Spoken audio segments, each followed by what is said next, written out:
மக்களே, இன்னைக்கு வீடியோவில் என்ன பார்க்க போகிறோம்னா கருப்பு கொண்டக்கடலை காரக்குழம்பு தான் பார்க்க போகிறோம். அது எப்படி செய்யுதுன்னு பார்த்துக்கலாம் வாங்க. இப்போ நான் நைட்டே கொண்டக்கடலையை ஊற வச்சுட்டேன். இதை 2 தடவை கழுவி வச்சுருக்கிறேன்.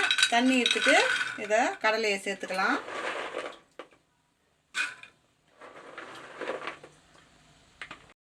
இது முழுகிற அளவுக்கு தண்ணி ஊற்றிக்கலாம்.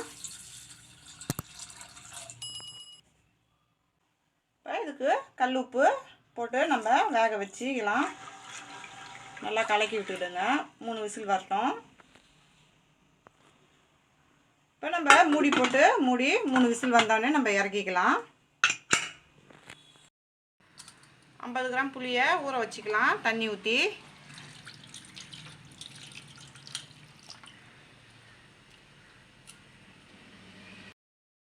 இப்போ 3 விசில் வந்துடுச்சு. நம்ம இறக்கிட்டு குழம்பை தாளிச்சிக்கலாம்.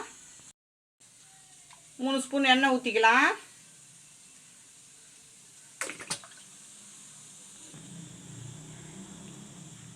கடுகு உளுந்து 1/2 ஸ்பூன் சேர்த்துக்கலாம். ஜீரகம் 1/4 டீஸ்பூன் சேர்த்துக்கலாம்.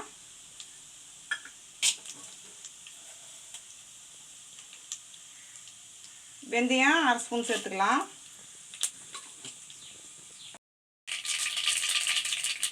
ரெண்டு வெங்காயம் குட்டி குட்டியாக கட் பண்ணி வச்சுக்கிறேன். அதையும் இதில் சேர்த்துடலாம்.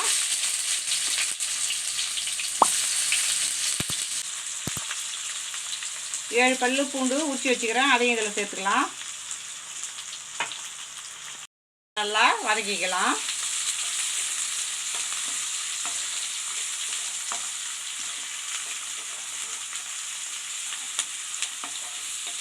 வெங்காயம் நல்லா வதங்கிடுச்சு.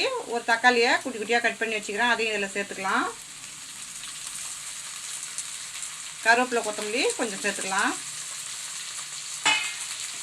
இதையும் சேர்த்து நல்லா வதக்கிக்கலாம்.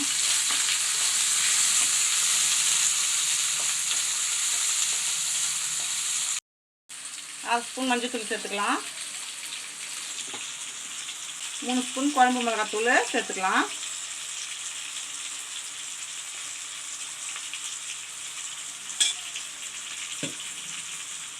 குழம்புக்கு தேவையான உப்பு 1/2 ஸ்பூன் சேர்த்துக்கலாம்.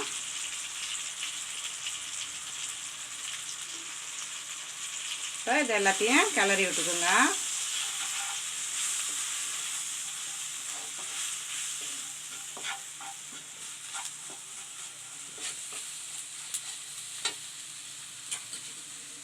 இப்போ கரைச்சி வச்சுக்கிற புளி தண்ணியை இதில் சேர்த்துக்கலாம்.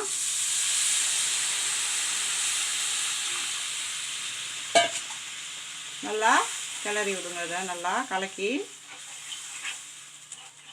இன்னும் கொஞ்சம் தண்ணி சேர்த்துக்கலாம். நம்ம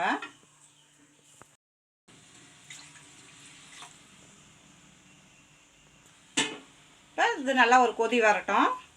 மூடி வச்சிடலாம். இப்போ நம்ம திறந்து பார்த்துக்கலாம். குழம்பு நல்லா கொதிக்க ஆரம்பிச்சிடுச்சு. நம்ம வேக வச்சுருந்த கொண்டக்கடலையை 150 கிராம் இதில் சேர்த்துக்கலாம். நல்லா கலந்து விடுங்க. குழம்பு நல்லா கொதிக்கட்டும். இப்போ மூடி போட்டு மூடிடலாம். இப்போ மூடியை திறந்து பார்த்துக்கலாம்.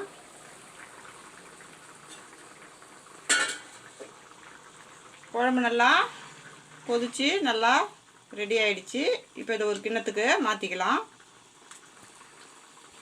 நம்மளுடைய கருப்பு கொண்டக்கடலை காரக்குழம்பு சூப்பராக ரெடி ஆகிடுச்சு. இந்த வீடியோ பிடிச்சிருந்துன்னா லைக் பண்ணுங்கள், ஷேர் பண்ணுங்கள், கமெண்ட் பண்ணுங்கள். மறக்காம நம்ம சேனலை சப்ஸ்கிரைப் பண்ணிவிட்டு பக்கத்தில் இருக்க பெல் ஐக்கான் கிளிக் பண்ணி ஆல்னு கொடுத்துருங்க. தேங்க்ஸ் ஃபார் வாட்சிங்.